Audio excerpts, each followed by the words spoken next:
কেশিয়ারিতে তৃণমূল প্রার্থীর সমর্থনে ঝাড়খণ্ডের মুখ্যমন্ত্রী হেমন্ত সোরেনের সভাকে ঘিরে রাজনৈতিক বিতর্ক।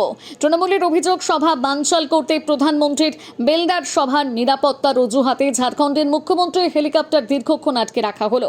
উল্লেখ্য, রবিবার একদিকে বেলদাতে ছিল প্রধানমন্ত্রীর সভা, অপরদিকে কেশিয়ারির কুসুমপুর রাবণ ময়দান তৃণমূল কংগ্রেস প্রার্থী রামজীবন মান্ডির সমর্থনে সভা করেন ঝাড়খণ্ডের মুখ্যমন্ত্রী হেমন্ত সোরেন এবং নেত্রী কল্পনা মুর্মু সোরেন। তবে ঝাড়খণ্ডের মুখ্যমন্ত্রীর এই সফর ঘিরে দানা বেঁধেছে বিতর্ক।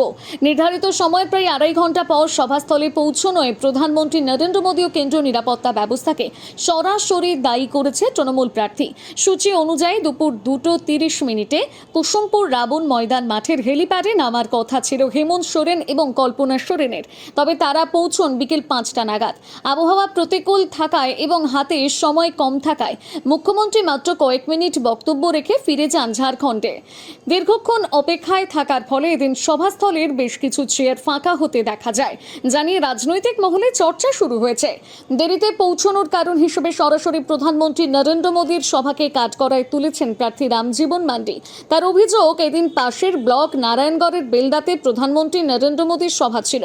তৃণমূলের দাবি, প্রধানমন্ত্রী নিরাপত্তার অজুহাতে হেমন্ত সোরেনের হেলিকপ্টারকে দীর্ঘক্ষণ আটকে রাখা হয়। রামজীবন মান্ডি বলেন, আমাদের সভা বানচাল করতে এই দেরি করানো হয়েছে। ঝাড়গ্রাম থেকে বেলদাতে প্রধানমন্ত্রীর যাতায়াত ও নিরাপত্তার খাতিরেই আমাদের মুখ্যমন্ত্রীকে আসতে দেরি করিয়ে দেওয়া হয়। তৃণমূল নেতৃত্বের দাবি, আবহাওয়া এবং প্রধানমন্ত্রীর সভার কারণে সৃষ্ট বিঘ্ন সত্ত্বেও মানুষ ঝাড়খণ্ডের জনপ্রিয় নেতার কথা শুনতে মুখিয়ে ছিলেন। যদিও দেরিতে পৌঁছানোর কারণে সভার জৌলুস কিছুটা কমেছে বলে স্থানীয়রা মনে করছে। শেষ মুহূর্তে সংক্ষিপ্ত ভাষণে হেমন্ত সোরেনের তৃণমূল প্রার্থীকে জয়ী করার আহ্বান জানিয়ে ঝাড়খণ্ডের পথে রওনা দেন। কেশিয়ারি থেকে রাহুলদের রিপোর্ট, সানন্দা নিউজ। শুরু হওয়ার কথা ছিল, কিন্তু এখানে বিজেপি চক্রান্ত করে প্রধানমন্ত্রী যেখানে নারায়ণগড় এসেছিলেন তার ফ্লাইটটা যতক্ষণ পর্যন্ত না টেক অফ হচ্ছে ততক্ষণ পর্যন্ত আমাদের ফ্লাইটটাকে মোহনপুর থেকে এখানে আসতে দিচ্ছিল না। তাই সভাটা একটু দেরিতে হয়েছে। কিন্তু এখানকার আজকে যে সভাটা হলো, আদিবাসী মানুষজন যারা ছিল প্রায় 7,500-8,000 মতন আজকে জনগণ আজকে উপস্থিত ছিল। কিন্তু বিজেপি এটা চক্রান্ত করেছিল যাতে হেমন্ত সোরেন যাতে এখানে না ল্যান্ড করতে পারে। অসম্মান প্রত্যেকটা জায়গায় আদিবাসী চেতারে চালু কানা আপে 17 पे হাজুক খান 23 তারিখ বিধানসভা নির্বাচন রে কেশিয়ারি বিধানসভা রে আবই ক্যান্ডিডেট মাচেট কমকে রামজীবন মান্ডি জাস্তি জাস্তি কাইতে ভোট এম কাতে দাঁড়াইতে যাতে নবান সেটার দাঁড়ায়মা ওনারনা আশাস দহ কাতে আশা ভরসা দহ কাতে আপে আর নোয়া টিএমসি গড় লাগি হে করা আলিয়া झारखंड रे उनको पुल बावाला ओंडे अपना सरकार बनाव लगी। ओंडे जहां लिखाते हो उनको सरकार बना लगी। इो आयमा को हारकेत बढ़ा लेती क्या, जहल को इतनी बढ़ा लेती क्या। लेकिन जहल तय करते हो ओंडे रे आदिवासी मनवा कोई ना को जगवा लेना कि ओंडे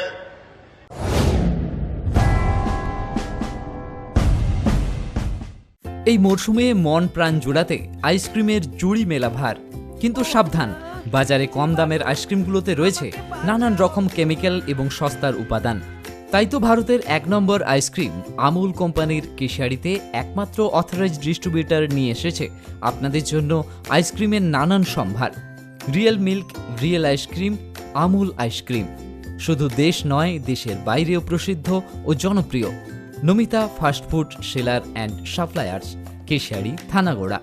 এখানে আমুল কোম্পানির সমস্ত ভ্যারাইটি আইসক্রিম ও আমুল কোম্পানির সমস্ত প্রোডাক্ট পাবেন সুলভ মূল্যে। আমাদের এখানে যে কোনো ধরনের অনুষ্ঠানে অর্ডার অনুযায়ী আমুল আইসক্রিম ও প্রোডাক্ট সাপ্লাই দেওয়া হয়। ফিক্সড অ্যামাউন্ট ও হোম ডেলিভারির সুব্যবস্থা রয়েছে। প্রোপাইটার বিবেকানন্দ মিশ্র ও বিট্টু মিশ্র। আরও বিশদে জানতে স্ক্রিনে দেওয়া নাম্বারে যোগাযোগ করুন। নিজেকে আপডেট রাখতে ফলো করুন সানন্দা নিউজ।